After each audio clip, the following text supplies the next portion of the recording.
Late at night, a sudden whim struck me. I'd used my boyfriend's phone to play a prank on his best friend. I think I've fallen for someone else. To my surprise, he instantly replied, I know, it's that junior from the last gathering, the one with the heart condition, right? The way you look at her is just off. But be careful, your girlfriend Grace has quite a temper. Last, you were actually celebrating the junior's birthday, weren't you? Good thing I covered for you, buddy. That was cool of me, right? Last, that day, Ethan told me he had to work late, but he was actually with that junior. I stared at the screen, my eyes stinging. I cried. Then I laughed. Grace, have no use for a tainted man. I then opened the chat with my dad. Dad, please cancel the investment in Ethan's lab. I wanted to see if his proud career could continue without my help. The day I arrived home, Chloe's call came in. Grace, Ethan is drunk. Can you come over? By the time I arrived, Ethan was completely passed out. His head rested on Chloe's shoulder, and he kept muttering, Don't be scared. Don't be scared. I'll protect you. Seeing me, Chloe nervously started to explain. Grace, please don't blame Ethan. He's just very kind-hearted. He saw someone trying to get me drunk and stepped in to drink for me. That's why he had so much. I smirked. Quite the kind-hearted man, isn't he? I stepped forward and lightly slapped Ethan. Hey, wake up. Ethan opened his eyes in a daze and looked at me for a long time. Finally, he smiled, spread his arms as usual, and said, Wife, you're here. He stumbled to his feet, pulled me into a hug, and gently stroked my head with one hand. He looked as if he was madly in love with me. No one noticed Chloe behind him, her eyes practically overflowing with jealousy and resentment. Ethan was very drunk, barely able to stand, practically hanging on me. I had to lean against the wall to barely support him. Ethan rested his chin on my shoulder, mumbling, Don't be angry anymore. I won't drink so much in the future, okay? Before I could answer, a few burly men with tattoos approached us. The group shoved Chloe and growled menacingly, Time to pay up. You bitch! Chloe's eyes instantly welled up with tears. But didn't you say that if I drank these bottles, you'd give me a few more days? That's right. But you didn't drink them, did you? I never said he could drink them instead. The man in charge stared at Chloe's pale, delicate face, his smile lecherous. Before I could say anything, a drunken, dazed Ethan suddenly erupted. He quickly grabbed a bottle from the table and forcefully smashed it against the leader. The glass bottle shattered. Shards of glass flew everywhere. Blood immediately gushed from the leader's head. The man's eyes instantly turned vicious. You dare lay a hand on me? I'll kill you. Ethan, however, seemed not to hear, nor did he spare me a glance. Instead, as the group charged, he swiftly grabbed Chloe's wrist and, ignoring everything else, dragged her away. Chloe didn't forget to weakly call out Grace to me as she looked back. The burly men, seeing that Ethan and Chloe had vanished, cursed and began to smash tables and chairs wildly. Suddenly, someone's gaze fell on me. The leader paused, his appraising gaze circling me a few times. Then he looked in the direction Ethan and Chloe had disappeared and sneered, You know them, right? I didn't answer. Instead, I calmly sat on the sofa. I wasn't scared. I actually found the whole thing absurd and laughable. Ethan was so desperate when he dragged Chloe away that he completely forgot about me. Or maybe he didn't forget. He simply chose to abandon me when faced with a choice. Hey, I'm talking to you. Someone started to approach to shove me. I coldly raised my eyes and looked at him. The man froze his hand. I looked at the burly men still glaring fiercely at me and said coldly, I don't owe you money. If you give me trouble, I guarantee you'll regret it. The leader was probably unprepared for my composure and froze. They all looked at each other, then at me, then at my designer dress, which was understated yet exuded luxury. They immediately understood I was no ordinary person and calmed down. After all, they were just there to collect a debt, not to look for a fight they couldn't win. Soon, the bar manager arrived. The manager said a few words to the leader of the burly men. The leader's expression shifted. He glanced at me in surprise, then grumbled and led his men away. I called out to them. Debts must be paid. I know where Ethan lives.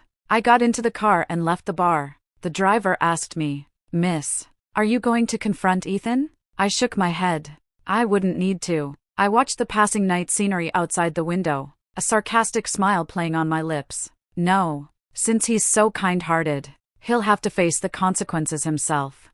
I leaned back in the seat, closing my eyes and feigning sleep. Ethan's messages came through at that moment. Baby, you're all right, right? Hurry home and grab some late-night snack on your way back. Chloe's hungry. I wasn't comfortable leaving Chloe alone, so I brought her home. You don't mind, do you? Chloe is so pitiful. We should help her. Why aren't you replying? Are you angry? Baby, I only did this because I trust your capabilities. Those guys wouldn't dare lay a hand on you. You're the heiress of Sterling. I turned off my phone and didn't reply. Of course, I didn't return to the apartment I shared with Ethan. When I woke up, I saw a pile of missed calls on my phone, all from Ethan. I raised an eyebrow. It seems things got pretty wild over there last night. I learned about Ethan's ordeal from a mutual friend. It turned out they were both still at home, waiting for me to bring back a late-night snack. They didn't wait for me, but instead, a few menacing thugs showed up. In the end, Ethan's apartment was trashed, and both of them ended up in the hospital after being beaten. Ethan had almost all his money invested in his latest lab research. Where would he get $400,000 to pay off Chloe's debt? I originally didn't want to visit Ethan, but I couldn't resist my desire to witness the spectacle. When I arrived at the hospital, Ethan immediately struggled to get out of bed when he saw me. His head was wrapped in a thick bandage, and one eye was swollen shut. I struggled to keep myself from laughing aloud. Grace, you didn't pay them back? Ethan asked, incredulous. I shrugged, feigning ignorance. Ethan raised his voice. Last night, they didn't make you pay the debt? That's impossible. Why would they ask me to pay? I don't owe it. I sat down with a cheerful smile, watching him. Just then, the hospital room door was pushed open. Chloe walked in, carrying a bag of bread and milk. She had no injuries. It seemed Ethan had protected her very well. Ethan immediately got out of bed, anxious, and carefully examined her. Are you okay? Were you scared last night? You weren't hurt, were you? My pupils slightly trembled. He used to be this cautious and worried about me. Chloe cautiously glanced at me, then shook her head awkwardly. She handed the breakfast to Ethan. Her voice choked. Ethan, you eat. Don't go hungry. I'll leave now. Ethan followed Chloe's gaze and finally noticed me standing stiffly nearby. A flicker of panic crossed his eyes. He came over, took my hand, and said in a conciliatory tone, Grace, don't look so tense. You're scaring Chloe. Her heart isn't good, and she can't handle stress. Chloe bowed her head, tears instantly welling up. She suddenly looked up and asked me, Grace, did you tell them Ethan's address? Otherwise, how would they have found him so quickly? I raised an eyebrow, not answering. Ethan looked at me in surprise, unconsciously tightening his grip on my hand. Just when I thought he was about to reprimand me, I heard him say sternly to Chloe, Chloe, Grace wouldn't do something like that. Chloe looked at him in disbelief. Then she burst into tears and ran out. Ethan instinctively let go of me, about to chase after her. He looked at me, torn. Grace, go ahead. I smiled at him. Ethan immediately nodded in relief, rushed out, and was gone in a flash. In the following days, until Ethan was discharged, I didn't go to see him again. Ethan didn't contact me either. We seemed to have tacitly begun a Cold War. I also heard that Ethan sold his car to pay off Chloe's debt. During this time, Chloe called me several times, urging me to come to the hospital to pay the bills. The last time, I asked her sarcastically, Chloe, you really have some nerve. He went through so much to help you, and you won't even pay his medical bills? Chloe choked. Soon, another voice rang out from her phone. It was Ethan. His tone was reproachful. Grace, what's wrong with you? You're my girlfriend. Not only do you not come to the hospital to take care of me, but you also make snide remarks to Chloe. Can you stop throwing your spoiled princess tantrums everywhere? Chloe doesn't owe you anything. I laughed aloud. Oh, let's break up. It was at this moment that the call was disconnected. I sighed, put down my phone, and looked at the computer. The screen displayed the latest patent application document submitted by Ethan's lab. In the patent applicant section, Ethan, Chloe prominently appeared. My hand, holding the mouse, froze. The familiar molecular structure formula on the application documents was clearly a design I had jotted down in my notebook last year. What was below even included the methodology for myocardial cell repair that I had casually mentioned. Now, it had been changed to Chloe's inspiration derived from her own heart condition. A surge of anger rose within me. I rushed straight to Ethan's apartment. At that moment, he was having dinner at home. Not just him, but Chloe and quite a few others from Ethan's lab were also there. It seemed to be a gathering. Seeing me arrive, the group awkwardly exchanged glances. Chloe, like a true hostess, got up to greet me. You're here? Sit down. Would you like to eat something? I ignored her and walked directly to Ethan. I didn't directly mention the patent, only saying, I still have backups of the core data for the experiment. I slapped my phone down in the center of the dining table. The illuminated screen displayed the patent application report they had stolen. Everyone's gaze converged on it. Ethan's face darkened. Grace, can't you just talk nicely? Talk nicely? What is there to talk about with thieves like you? Everyone in the room looked at Ethan and Chloe in surprise, whispering among themselves. Many secretly glanced at Chloe, their eyes now holding a mix of scrutiny and disdain. Chloe's face flushed crimson, her eyes instantly filling with tears. Grace, how can you call Ethan and me thieves? This experiment was a joint collaboration between you and Ethan. Ethan naturally has a share in it. Yes, you know it was a collaboration between Ethan and me. So what does that have to do with you? I looked at her coldly. Ethan stood in front of Chloe, looking at me with displeasure. Why bother? Grace? You lack nothing. Why are you so petty? Even if you lose this patent, it won't affect you at all. But for Chloe, this is a chance to change her fate. Ethan's voice suddenly rose, carrying a hint of righteous accusation. I know you're still jealous, but you can't destroy all our hard work because of personal grievances. For a moment, the room fell silent. Just as I was about to erupt, Chloe suddenly knelt before me. Please, Grace, I have no choice. I know I'm not as smart as you, but this is all I can do. My grandmother is sick and needs money. My heart isn't good either. I'm relying on this patent fee for treatment. I have no choice. Instantly, those who had just been accusing Chloe now felt a surge of sympathy for her. Someone, before Ethan, helped Chloe to her feet, then turned to persuade me. Grace, just let it go. Give the patent to Chloe. That's right. You're a rich heiress. Why quibble over something so small with ordinary people like us? I looked at this absurd scene before me, a truly masterful act of moral blackmail. Then I looked at Ethan, who was glaring at me with a furious frown, and I suddenly let out a low laugh. My laughter was particularly jarring amidst the self-righteous condemnations. The sympathy on the faces of those around me froze for a moment. My gaze swept over the group. Since you're so generous, why don't you all give your research achievements to Chloe? As soon as I said this, they all fell completely silent. The woman holding Chloe's arm also let go. They wouldn't feel the sting until the knife was in their own flesh. Chloe's tears fell as she looked to Ethan for help. Ethan frowned, remaining silent, unable to do anything else. She bowed deeply to me. I'm useless. I'm not like you, Grace. I don't come from a powerful family. I have to rely on myself for everything. I know I shouldn't be foolishly dreaming.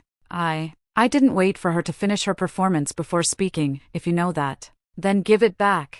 She paused, blinking, seemingly confused by what I was saying. I approached her step by step, raising my voice. Since you know you shouldn't be foolishly dreaming, then return the patent you stole. Chloe's eyes widened, as if she couldn't bear such intense stimulation. Her body swayed, tottering. Ethan quickly put his arm around her, then sharply turned his head, looking at me reproachfully. Enough! Is this entertaining to you? Not really. Seeing him like this, my anger suddenly extinguished, leaving only a sense of powerlessness and absurdity. Seeing my sudden lack of confrontational hostility, Ethan's expression softened slightly. He came over, took my hand, and gently coaxed me. Okay, don't be angry anymore. It won't happen again. All right? It was my fault. Haven't you always wanted to go seeing the Northern? When I have some time, I'll go with you. I laughed aloud. Seeing my reaction, Ethan grew bolder, even starting to push his luck. Grace, I haven't had a chance to tell you, but I'm planning to have Chloe join the lab's collaboration with Hansen. The air around us instantly solidified. My family's company was the biggest investor in Ethan's lab. This collaboration with Hansen required a significant initial investment. If the project succeeded, Ethan would rise to great heights with everyone in the lab. But if it failed, they would fall into an abyss. Chloe, who had been looking down with tears, slowly raised her head. A fleeting glint of triumph appeared in her eyes, then was quickly replaced by panic. She shook her head and whispered, Ethan, isn't this not a good idea? I'm just a newcomer, and such an important project. There's nothing bad about it. Ethan gently interrupted her. Then he looked at me. Grace has a hereditary heart condition. When it comes to myocardial cell repair, Grace has first-hand experience. And Mr. Robert is quite keen on real-life case studies. Besides, Grace, you're usually busy. How much time do you have to oversee the project? Chloe can help you share the load, which is also good for the project. Just when everyone expected me to refuse, I nodded. Okay, but you need to sign a supplementary agreement with me. I pulled a document from my bag. Effective today, Sterling officially withdraws from all future investments in the lab. The initial collaboration with Hansen had already brought Sterling a significant profit. Born into a family of business people, I valued profit above all else. Previously, I had seen the potential in Ethan's lab's research projects and was willing to invest. Now, I no longer did. Ethan looked at the contract, a hint of hesitation in his eyes. In truth, he was somewhat excited. After all, the project he was working on was very popular in the market right now. Logically, it shouldn't lack investors.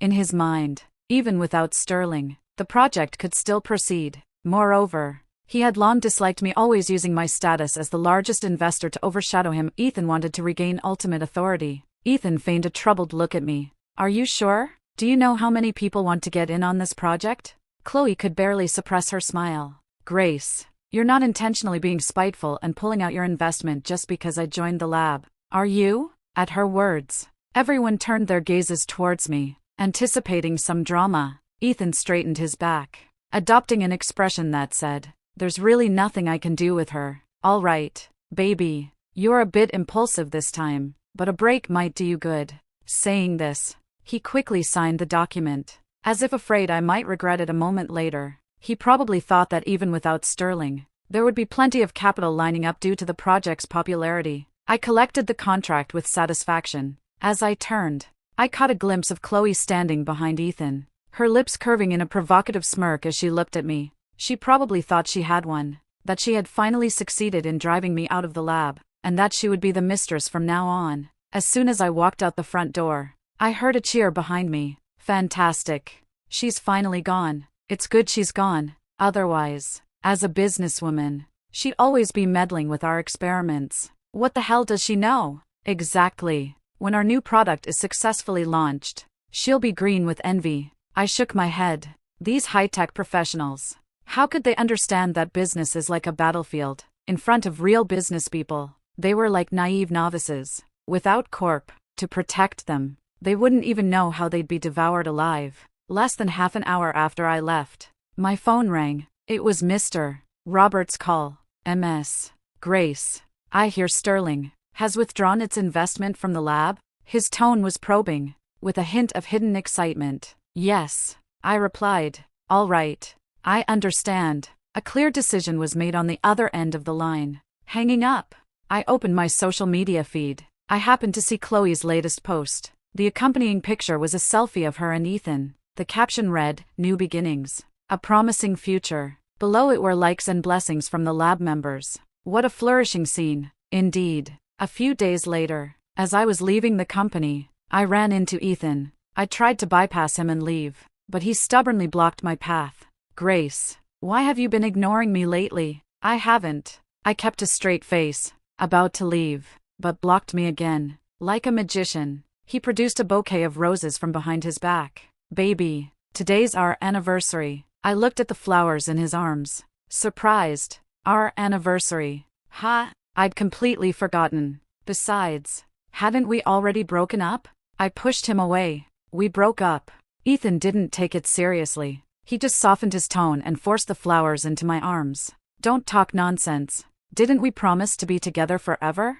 How could you bear to leave me? He was so certain that I couldn't leave him. Seeing more and more passersby looking our way, I couldn't afford to make a scene, so I agreed to go to the upscale he'd booked to talk things through clearly. Ethan was very stubborn. It was hard to change his mind once he'd set it on something. I didn't want him to pester me anymore. I had to make it clear that we were over. This was an upscale that overlooked the city's night view. It was clear Ethan had put some thought into this. The ambience was good, and the food was to my liking. Even the music being played by the pianist was something I enjoyed. The clinking of cutlery against the plate was particularly clear. Ethan sat opposite me, rambling on about his supposed plans for the future. In a while, we'll go to Norway for seeing the Northern. His tone was full of certainty, as if there had never been any discord between us. I put down my wine glass. Ethan, I need to make this clear to you, we're broken up. Stop messing around. Ethan chuckled helplessly. His eyes, which could look lovingly even at a dog, were now full of tender affection as he gazed at me. Baby, we can't break up. I was just about to burst his bubble of self-pity, but the private dining room door was gently pushed open. It was Chloe. She stood at the doorway, wearing a floral dress and carrying a thermos. Seeing me, her expression held a perfectly calculated awkwardness. I'm sorry, I didn't mean to interrupt you. I saw Ethan didn't bring his medicine, so I brought over his stomach medicine. She said this, quickly lowering her eyes, as if afraid I would suddenly lash out. Ethan put down his cutlery, stood up, walked over, and took the thermos from her hand. You haven't eaten yet, have you? Sit down and eat with us. He pulled Chloe to the empty seat beside him, not forgetting to thoughtfully pull out her chair. Even the pianist playing nearby gave a knowing look. Who celebrates an anniversary with another woman present? Chloe took a small bowl of soup from the thermos and, in a very demure manner, first offered it to me. Then she served a bowl for Ethan. Grace, try my soup. I expressionlessly pushed away the seafood soup in front of me. It wasn't that I was deliberately targeting her. It was because I'm allergic to seafood. Even the smell gave me a headache. Ethan's face immediately changed. Grace, that's enough. Chloe, meanwhile, instantly had red-rimmed eyes, twisting her skirt, looking as if she had suffered a grave injustice. I looked at Ethan in disbelief. After years together, Ethan knew better than anyone that I was allergic to seafood. Once, I accidentally ate shrimp paste and broke out in hives all over my body. He cried as he carried me to the emergency room, repeating over and over, I'm sorry, I didn't take care of you. You'll be okay. Ethan impatiently pushed the seafood soup back towards me. Just take a bite. Are you crazy? Gritting my teeth, I grabbed my bag and was about to leave. Ethan, however, came over and roughly pushed me back into my seat. Can you stop being so dramatic? Grace? It's just an allergy. Is it going to kill you? Chloe, at the side, chimed in with a timely plea. Ethan, just let it go. Grace doesn't like me, and by extension, she doesn't like my soup.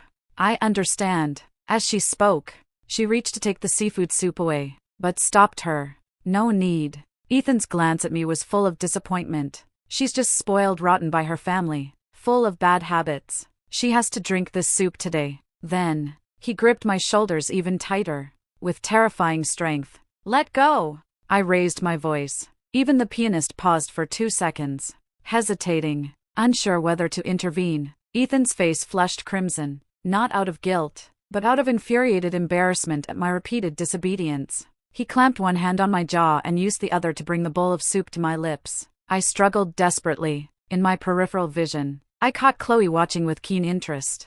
I was utterly furious.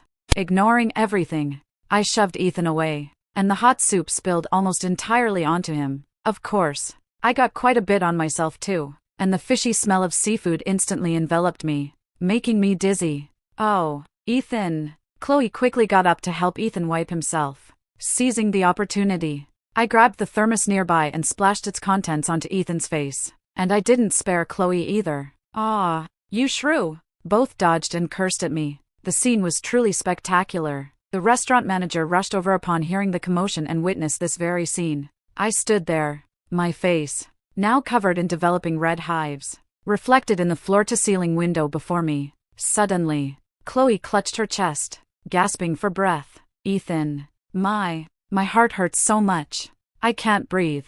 Ethan didn't bother wiping the soup from his body. He caught her swaying form. He turned back, glaring at me as if he wanted to devour me alive. Grace, are you happy now that it's come to this? If gets hurt, I swear I'll never forgive you. You wanted to break up, right? I agree. Oh. I slowly popped an antihistamine into my mouth. Seeing my indifference, he roared, Grace, when did you become so vicious? How can you harbor such malice towards someone seriously ill? Ethan's furious words halted abruptly when they met my calm, lifeless gaze. His pupils trembled slightly. He probably realized for the first time that in my eyes, there was no longer any trace of the former love and indulgence. Only complete, Detached scrutiny and indifference remained. His ignited rage was like being doused with a bucket of cold water, its intensity weakening. Are you really that heartless? Chloe, the seriously ill patient, still managed to fan the flames while leaning in his arms. She said, her voice weak, Ethan, don't argue with Grace. It's my fault. I shouldn't have made seafood soup. I forgot Grace was allergic. By now, many servers had gathered, and the murmuring grew louder. Ethan didn't spare me another glance. He scooped Chloe into his arms and rushed out, yelling at the servers, call an ambulance quickly. After this incident, Ethan, likely to compensate Chloe, was determined to promote her. Soon after, Ethan, despite the opposition of most people in the lab, officially put Chloe in charge of the project's data integration. Data integration was crucial, the core of the entire project. It could be said that if this step was wrong, everything else would fall into disarray. When I learned this news, I couldn't help but marvel at Ethan's deep love for Chloe. Ethan also made sure to annoy me. Stop being so jealous. I'm just trying to compensate Chloe for you. When this project is over, we'll get married. I neither deleted him nor replied to his messages. Ethan and Chloe became my digital pets, something to watch for amusement.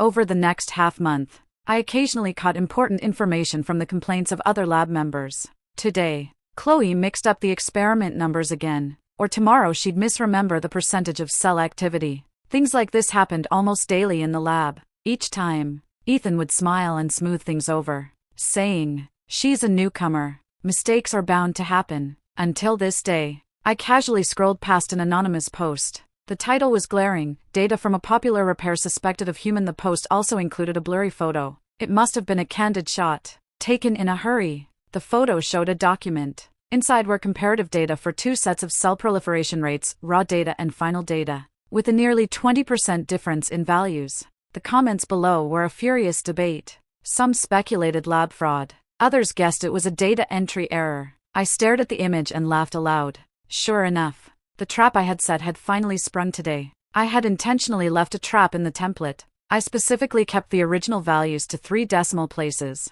making the decimal point particularly small. If one didn't look carefully, it was easy to make a mistake, and, as I expected, didn't notice. Calculating it as a whole number, I leisurely stirred the coffee in my cup and chuckled. The researchers in the lab were all people who had been working with data for many years. How could they not see such an obvious error? Yet no one warned Chloe. It was nothing more than 2 possibilities. Either they were minding their own business, not wanting to get involved in the mess, or they were waiting to see Chloe make a fool of herself. After all, Ethan had pushed for Chloe's promotion against many objections, leaving many people feeling resentful. So, they all pretended not to notice. And that wasn't all. Not long after, Chloe made an even bigger mistake. She swapped the control group and experimental group data. This resulted in all the cultured cells becoming useless, rendering everyone's efforts of many days futile. This time, the people in the lab could no longer hold back. An old researcher slammed his hand on the table and yelled at Ethan, "Ethan, I seriously question your judgment. Look, she swapped the control and experimental group data. You're letting such a foolish person handle data integration? Are you trying to ruin the entire project with her in charge?" Ethan was completely humiliated but couldn't say much. He still wanted to protect Chloe, so he could only argue. Chloe is just a little nervous. Ethan's words completely ignited the lab's fury. Questions and furious accusations erupted one after another. Chloe is nowhere near Grace's level. Even though Grace is a shrewd businesswoman, she at least respects science and our hard work. Now I understand why Grace withdrew her investment. She knew that as soon as Chloe joined, the lab would be ruined. These words made Ethan and Chloe's faces turn pale. Ethan tightly clutched the hem of his lab coat, his face filled with humiliation. That evening, I received another message from Ethan. "Are you happy now? Did you leak that post? How could you be so vicious? Grace, how can I still be with you when you act like this? If you don't stop, we're definitely over." I looked at the messages and muttered, "Lunatic." I ignored Ethan's ranting and proactively called Mr. Robert. The call connected quickly. I said with a smile, "Mr. Robert, I hear the lab is having quite a few problems. MS. Grace, your information is truly impressive. What? Are you having second thoughts?" Mr. Robert chuckled meaningfully. My fingers tapped lightly on the table. "Soft-hearted? Not really. I just think that if you Mr. Robert. Want to fully take over the lab? You might need some leverage. Oh, do tell, Mr. Robert said, his tone light and expectant. I still have complete raw data and core technology backups from our initial collaboration. You'll likely need these. And, currently, data management at the lab is too chaotic. Without these materials in my possession, the experiment might have to start from scratch. If they start over, what if it fails? I paused. Too many people are eyeing this new myocardial repair technology. Mr. Robert. You might find it difficult to tackle it alone. Mr. Robert fell silent. Clearly, he was intrigued. Ms. Grace. How would you like to cooperate? I smiled subtly. Once Industries takes over the lab, Sterling will permanently receive 30% of the future profits from the myocardial cell repair technology. This was a high demand, but Robert had no choice. He couldn't afford the risk of the technology development failing. Mr. Robert no longer hesitated. Ms. Grace. It's a pleasure doing business with you. Likewise. The call ended just as my executive assistant pushed open the door. Ms. Grace. Mr. Robert is contacting Ethan now, saying he wants to discuss investment. I curved my lips into a smile. Mr. Robert. That sly fox. Truly moved fast. Ethan wouldn't understand that Mr. Robert and I had already set the stage. He was merely a character whose value was about to be completely exploited. That evening, Mr. Robert replied to my message. He threw an exploitative contract at Ethan. It demanded that Hansen invest, but in return, they would get 70% equity and absolute control. Ethan, the core RD member and initiator of the new technology, would only retain the title of honorary head. Chloe was even worse off. She was kicked out of the project team. Ethan had no choice. With nowhere left to turn, he had to sign. As per our agreement, Mr. Robert would later give me 30% of the profits. On the day Hansen officially took over the lab, I didn't go to watch the show in person. My executive assistant, being very thoughtful, sent me a video. In the video, Mr. Robert led a group of executives into the lab.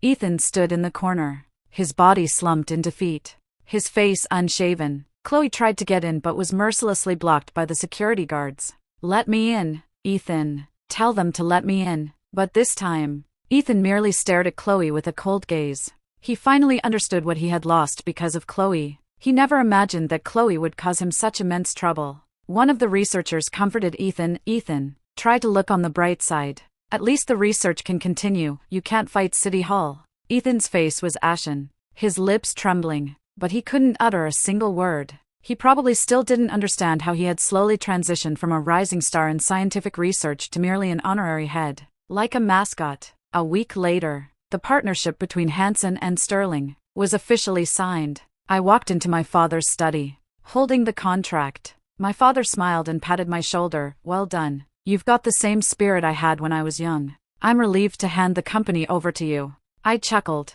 I had long understood that the most satisfying way to deal with Ethan's betrayal was never to make a scene. Instead, it was to turn what he had painstakingly schemed to obtain into my trophy. Later, I saw Ethan again. By then, he had belatedly realized what I had done. I expected him to be furious, to lash out in anger. To my surprise, he merely stumbled over. Do you hate me? No, I don't. I shook my head. Perhaps I once did, but now, Ethan wasn't even worthy of my hatred. Ethan took a deep breath, desperately suppressing his tears. Chloe doesn't have a heart condition. She didn't owe money for her grandmother's medical treatment. She spent it on luxury items. I wasn't surprised. It wasn't surprising that a habitual liar like Chloe could concoct such a lie. Ethan suddenly looked up, revealing his bloodshot eyes. Now I realize how foolish I was. I didn't cherish you, yet I chose to trust a liar instead.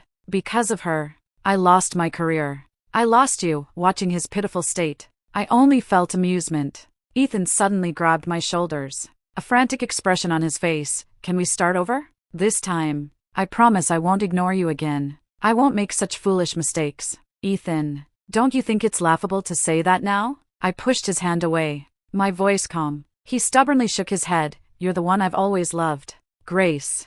My feelings for her were only. He was cut off mid-sentence as he saw the video in my hand. It was a surveillance video from the hallway outside Ethan's apartment. In the video, the two of them were a bit tipsy, supporting each other. As they reached the door, Chloe suddenly wrapped her arms around Ethan's waist. Ethan's body stiffened. After a long moment, he embraced Chloe.